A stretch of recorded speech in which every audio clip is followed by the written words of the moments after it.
Zay jechuun zay. Okay.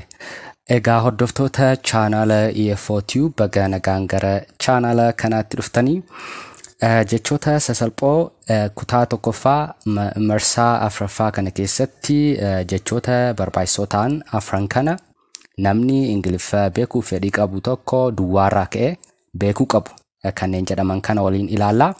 Namoonni chaanala kana subscribe gootanii viidiyoo keenya like gootan kanneenis comment nu gootanii jabaadhaa nu barsiisaa jirtu irraa barachaa jirtan baay'ee galatoomaa jechuudha.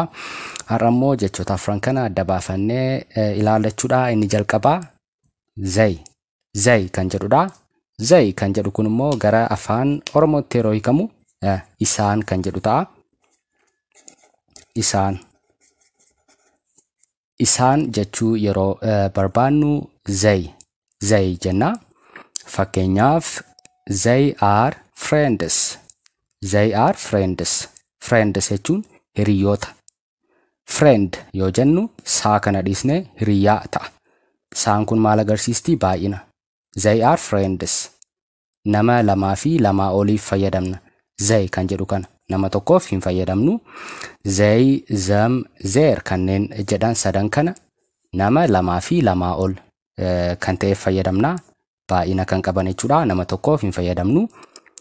They are friends yeroo jennu isaan hiriyoota.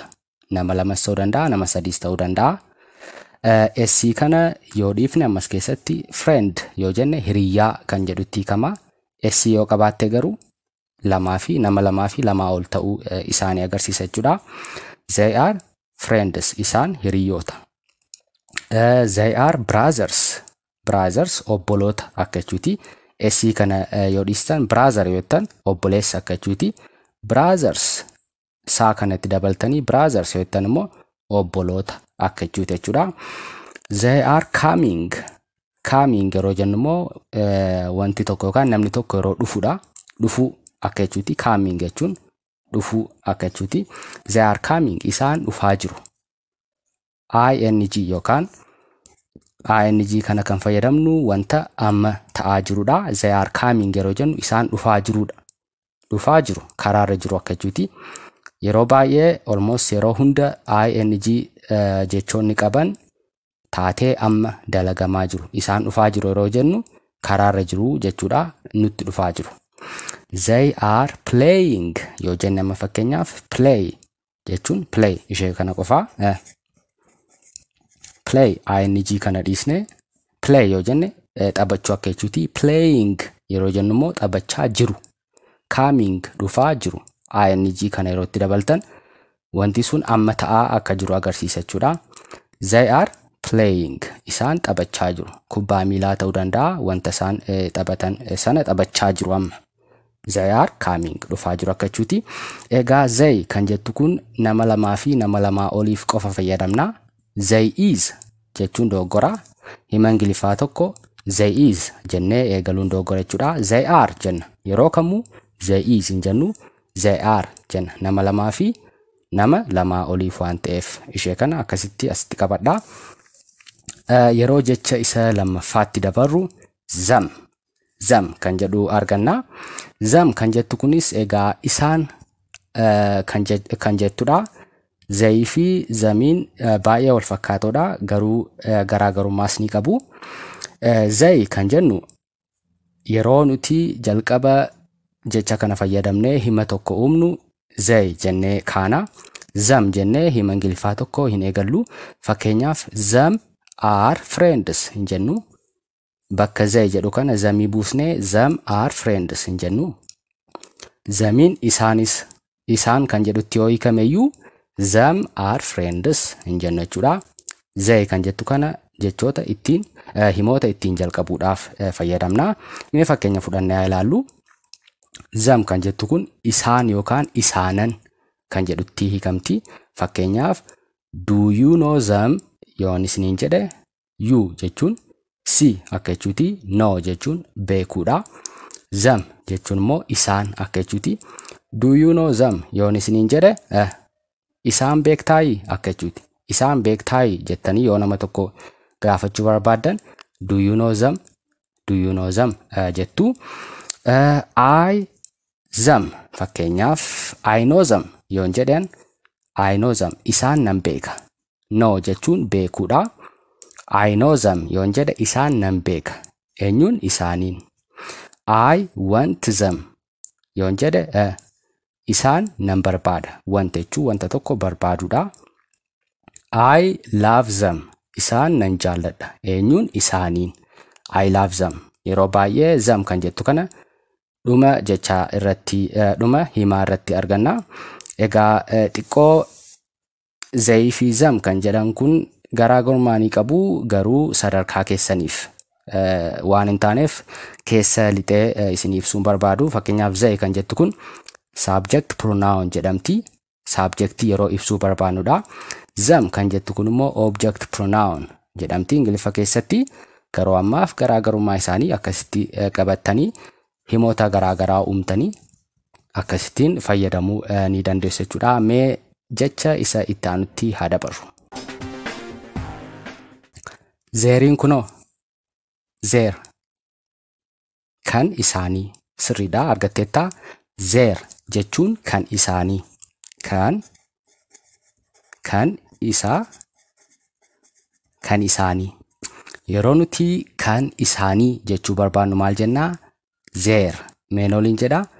Zeer jennaa.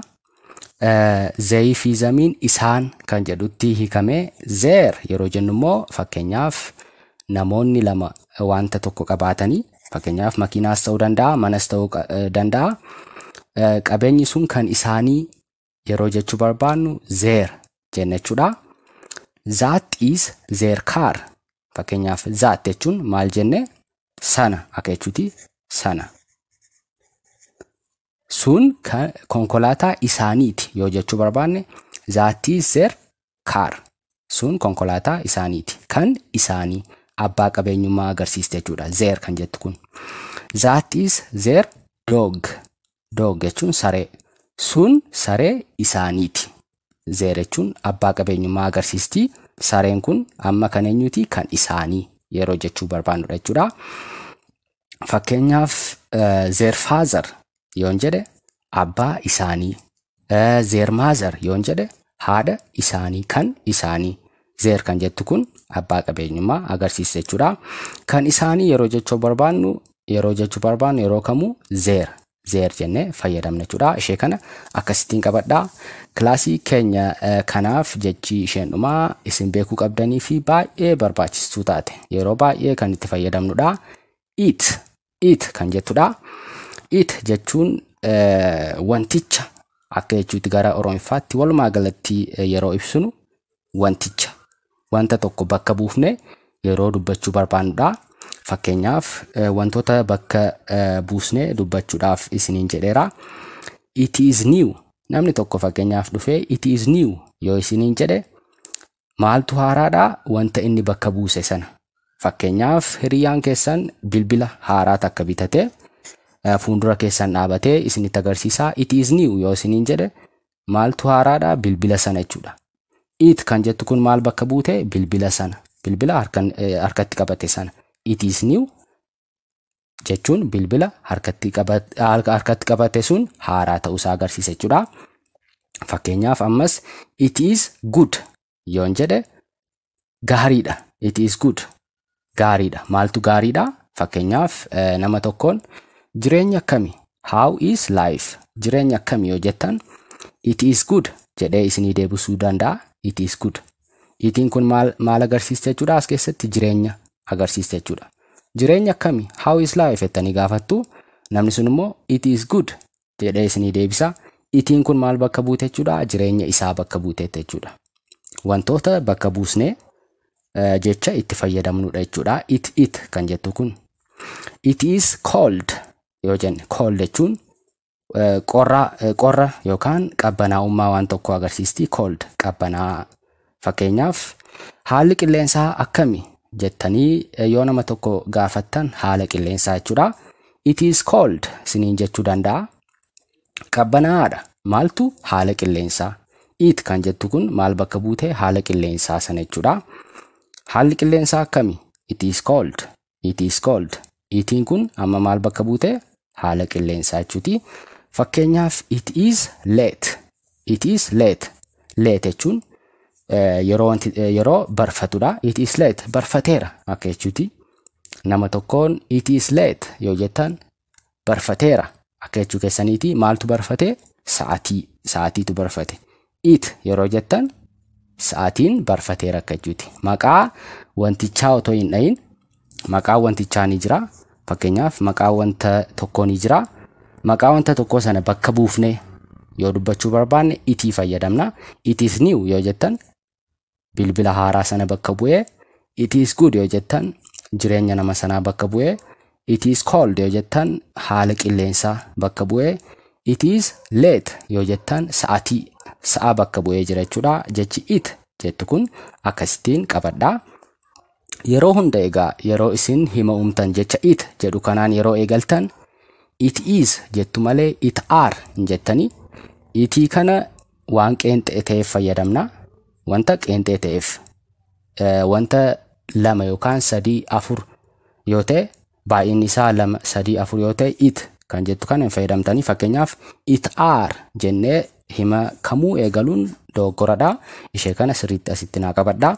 Maaliif jechi it jettu kun yeroo baay'ee waan itti fayyadamnuuf it are jennee hima Ingiliffaa eegaluun dogoggora waan ta'eef it is jennee hima eegalla jechuudha. It is jennee wanta dubbachuu barbaannu itti fufnee dubbanna malee it are jechuun dogoggoradha jechuudha. Ishee kana asitti naaf qabadhaa. Inni itti aanu egaa faayidaan it jedhu kun egaa yeroo baay'ee jecha it jedhu kana persentii 90 ol wantoota ittiin ibsuuf fayyadamna. Garuu yeroo tokko maaliif fayyadamna? Nama ibsuuf. Persentii 90 ol wantoota bakka buufnee dubbachuudhaaf itti fayyadamna. Yeroo tokko immoo namallee bakka buusnee dubbachuu ni dandeenya. Fakkeenyaaf yeroo anadha, isadha, isheedha jennee dubbachuu barbaannu. Anadha, isadha, isheedha yeroo jennee dubbachuu barbaannu jecha it jettu kanallee fayyadamuu ni dandeenya. Fakkeenyaaf bilbila bilbiltanii hello jettu namni sun eenyudha? Who is it jechuu danda'a. Who is it eenyudha jechuu danda'a. Isin immoo deebisanii it is me. It is me jechuu ni dandeessu. It is me jechuun immoo anadha akka jechuuti. Namni sun eenyudha jedhee isin gaafate. Who is it jedhee isin gaafate. Isin immoo it is me yoo jettan anadha akka jechuuti. Itiin kun eenyu bakka buute jechuudha? Isin bakka buute isiniin. It is him yoo jettan isadha akka jechuu keessaniiti. Fakkeenyaaf hattuun tokko karaarra otoo deemtanii waa namarraa hatee otoo fiigaa jiru poolisiin tokko fiigaa dhufee nama kam akka ta'e hattuun sun adda baafachuu barbaade yoo isin gaafate nama 3 isin fuuldura dhaabee eenyudha kan fakkeenyaaf bilbila kee kan si jalaa hate as keessaa eenyudha yoo jedhee isin gaafate maal jettu? It is him isadha. Itiin kun eenyu bakka buute jechuudha? Isa bakka buute waan ta'eef akkasittiin illee jecha it jettu kana fayyadamuu ni dandeessu jechuudha. Fakkeenyaaf mana namaa dhaqxanii balbala qoqa rukuttanii eenyudha yoo isiniin jedhe namni tokko it is me anadha akka jechuuti. It is me jettanii maqaa keessanillee itti dabaluu dandeessu. It is me Abdii. It is me Caaltuu. It is me Boonsaa jechuu ni dandeessu. Anadha Boonsaa, anadha Abdii, anadha Caalaa akka jechuudha. Ishee kanallee akkasittiin fayyadamuu ni dandeessu jechuudha.